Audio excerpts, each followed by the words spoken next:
Hello everyone. I am Mrs. Shobha Nikam, Assistant Professor in Department of ENTC Engineering of AISSMS Institute of Information Technology, Pune.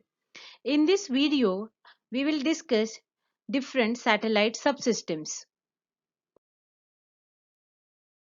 Maintaining a microwave communication system in orbit in space is not a simple problem.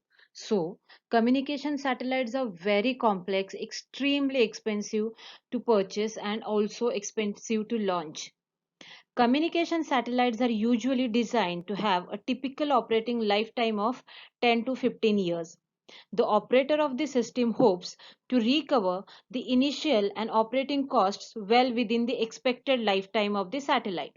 And the designer must provide a satellite that can survive the hostile environment of outer space for that long.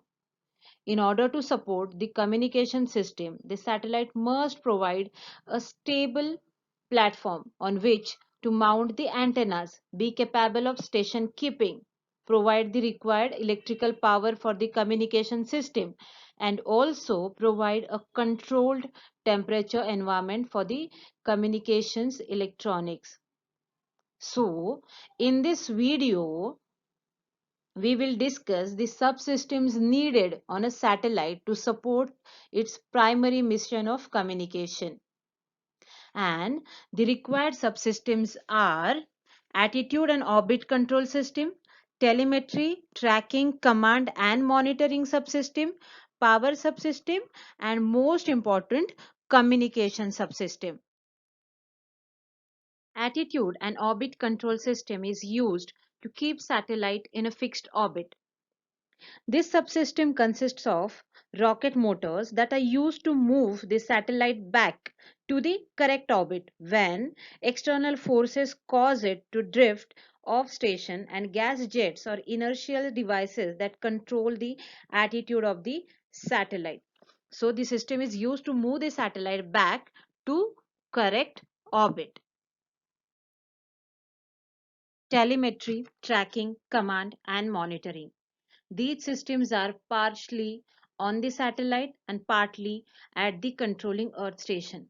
The telemetry system sends data derived from many sensors on the satellite, which monitor the satellite's health via a telemetry link to the controlling Earth station.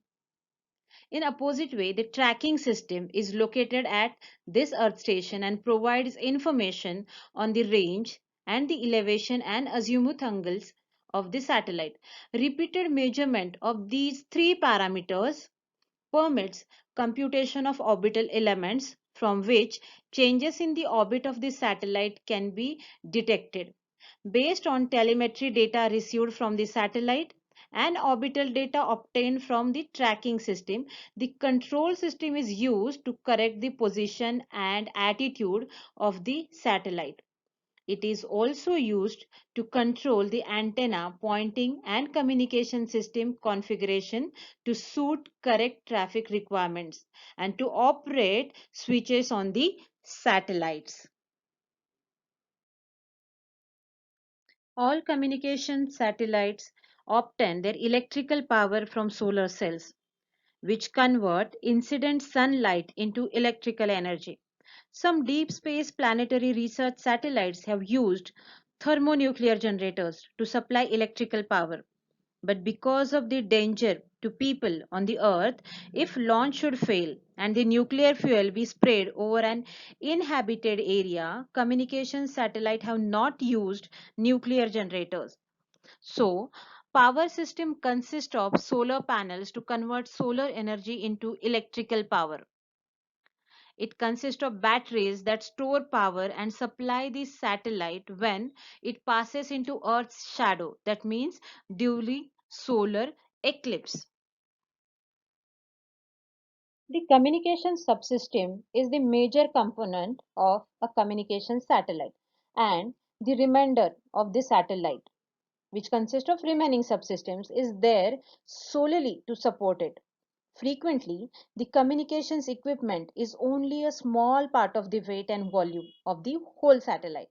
It is usually composed of one or more antennas which receive and transmit over wide bandwidths at microwave frequencies, and a set of receivers and transmitters that amplify and retransmit the incoming signals. The receiver transmitter units are known as transponders.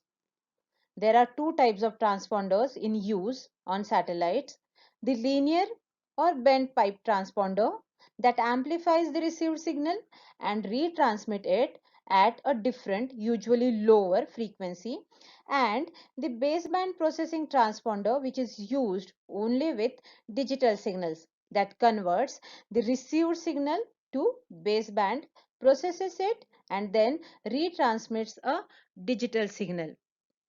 So communication system is used for retransmission of signals.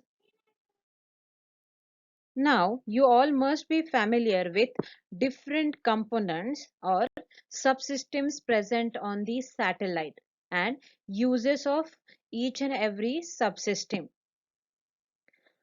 Thank you everyone for watching this video.